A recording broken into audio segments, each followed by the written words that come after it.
स्वागत है आपका। आप देख रहे हैं सी न्यूज़ भारत। मैं हूं आपके साथ इशिता। वक्त हो गया उत्तर प्रदेश बुलेटिन का।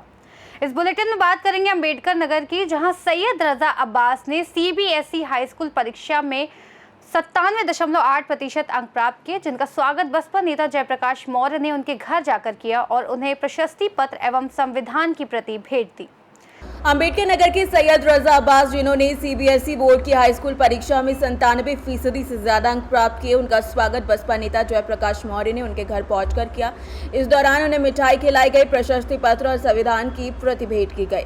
रजा अब्बास, जो जलालपुर में अपने नाना के घर पढ़ाई करते थे, उन्होंने अपनी सफलता का श्रेय परिवार और गुरु को दिया और डॉक्टर बनने की इच्छा जताई है। उनके दादा नब्बन हुसैन एसएन इंटर कॉलेज में प्रवक्ता रहे। बसपा नेता मौर्य ने कहा कि रजा एक दिन बड़े डॉक्टर बनकर क्षेत्र का नाम रोशन करेगा। इस अवसर पर छेदीराम मौर्य, रमेश गौतम, सादाब हैदर और कई अन्य ग्रामवासी मौजूद रहे।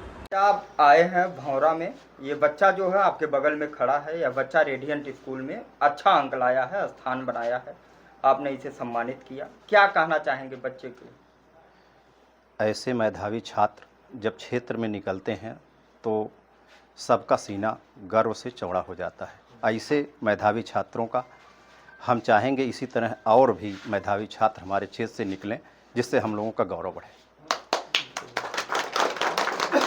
क्या परिचय आपका? मैं जयप्रकाश मौर्य, विधानसभा संयोजक बहुजन समाज पार्टी आलापुर से। नाम है? मेरा नाम सैयद रजा अब्बास रिजवी कहाँ है। पढ़ते थे और कितने अंक मिले हैं आपको? मैं रेडियंट सेंट्रल चिल्ड्रन एकेडमी में पढ़ता था, वो जलालपुर में है। मैंने 97.8% अचीव किए हैं। अच्छा, कहाँ रहकर पढ़ाई करते थे आप? मैं जलालपुर में अपने नाना के घर पे रहकर पढ़ाई करता था। कितने घंटों की पढ़ाई करने के बाद आप इतनी सफलता हासिल की है? डेली 6 से 7 घंटा पढ़ना होता है, एक दिन पहले पढ़ के कुछ भी नहीं होता। अच्छा, क्या सपना लेकर आप अभी तक पढ़ाई कर रहे हैं? मुझे आगे चल के MBBS MD डॉक्टर बनना है। अच्छा, पिताजी भी आपके डॉक्टर हैं? जी। और जहाँ तक हमें सूचना मिली है कि आपके दादाजी एसएन इंटर कॉलेज में प्रोफेसर थे। जी। तो कि परिवार के किस सदस्य का सबसे ज़्यादा सहयोग आपको पढ़ाई में मिलता है? मेरे सारे परिवार वासियों ने, सारे फैमिली मेम्बर्स ने इक्वल सपोर्ट किया। मुझे मेरे फ्रेंड्स, मेरे टीचर, सब ने बहुत अच्छे से सपोर्ट किया और कहीं भी मुझे ऐसा लगता था कि मुझे ज़रूरत है तो वो हमेशा काम आए। इस सफलता का श्रेय आप मुख्य रूप से किसे देना चाहते हैं? मुख्य रूप से मैं अपने माँ बाप को भी देना चाहूँगा, दादा दादी, नाना नानी, टीचर, सबको। अंबेडकर नगर से सीधी संवाददाता जगदीप गौतम की रिपोर्ट। अगली खबर बदायूं से है, जहां युवा मंच संगठन ने बदायूं नगर पंचायत उस हैत के चेयरमैन को 5 सूत्रीय ज्ञापन सौंपा, जिसमें शव रखने के लिए 2 डेड बॉडी फ्रीजर की मांग, विभिन्न धार्मिक स्थलों पर बेंच की व्यवस्था और पेयजल की स्थिति सुधारने की मांग की गई। देखिए इस रिपोर्ट में।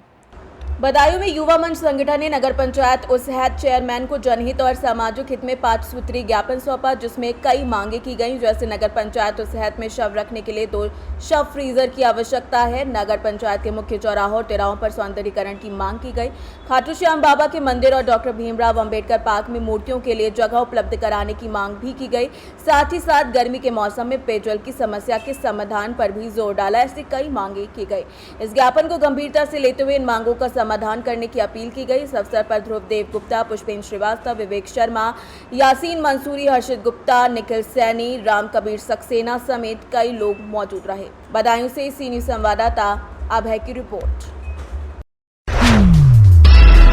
अगली खबर गुन्नौर से है, जहां शिक्षा विभाग ने बिना मान्यता वाले 3 विद्यालयों को बंद कर दिया, जिनमें 300 से अधिक छात्र छात्राएं पढ़ाई कर रहे थे और ये कार्रवाई खंड शिक्षा अधिकारी द्वारा की गई। देखिए।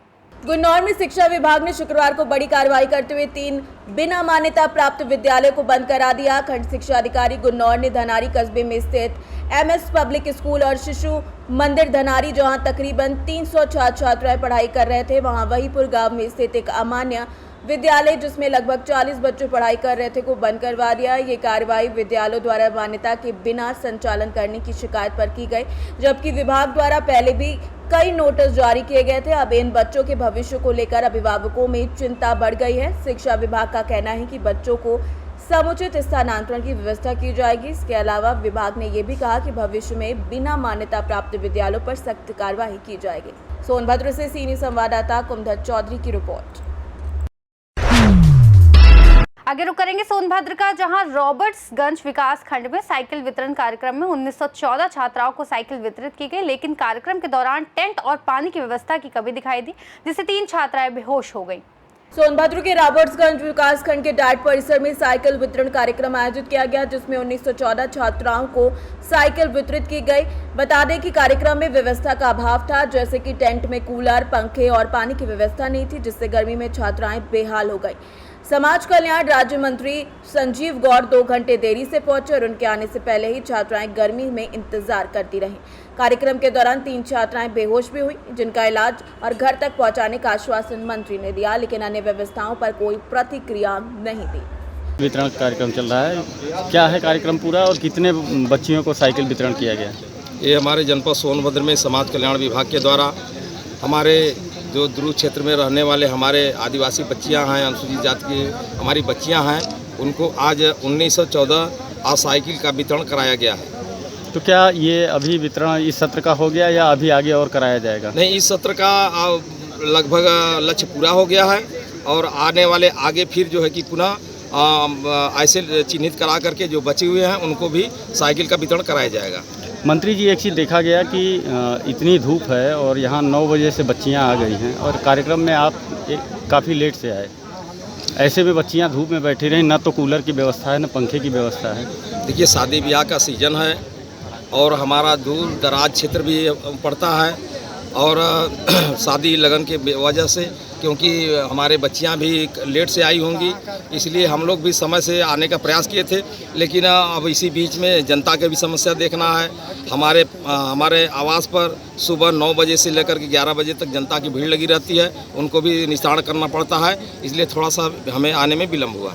3 बच्चियां बेहोश हो गई हैं मंत्री जी, व्यवस्थाएं कूलर की ना होने की वजह से, धूप की वजह से 3 बच्चियां बेहोश हुई। नहीं, उनका अगर ऐसा हुआ होगा तो उनको स्वास्थ्य की सुचारू रूप से व्यवस्था करा करके उनको घर तक पहुंचवाने का काम किया जाए। किसकी लापरवाही मानी जाएगी मंत्री जी?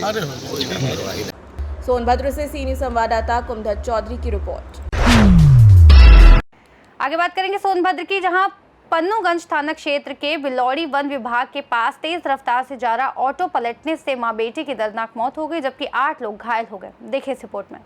सोनभद्र में पन्नूगंज थाना क्षेत्र के बेलौड़ी वन विभाग के पास एक तेज रफ्तार ऑटो पलट गया, जिसमें मां बेटी की दर्दनाक मौत हो गई। हादसे में 8 लोग घायल हो गए, जिन्हें तियारा चतरा पीएचसी में भर्ती कराया गया। डॉक्टरों ने मां बेटी को मृत घोषित किया। ऑटो रामगढ़ जा रहा था और साइकिल लेकर 2 छात्राएं जिला मुख्यालय से लौट रही थी, जिनकी साइकिल भी टूट गई। हालांकि वो मामूली रूप से घायल हो गई। पुलिस ने मौके पर पहुंचकर शवों को पोस्टमार्टम के लिए भेजा और हादसे की जांच शुरू कर दी है।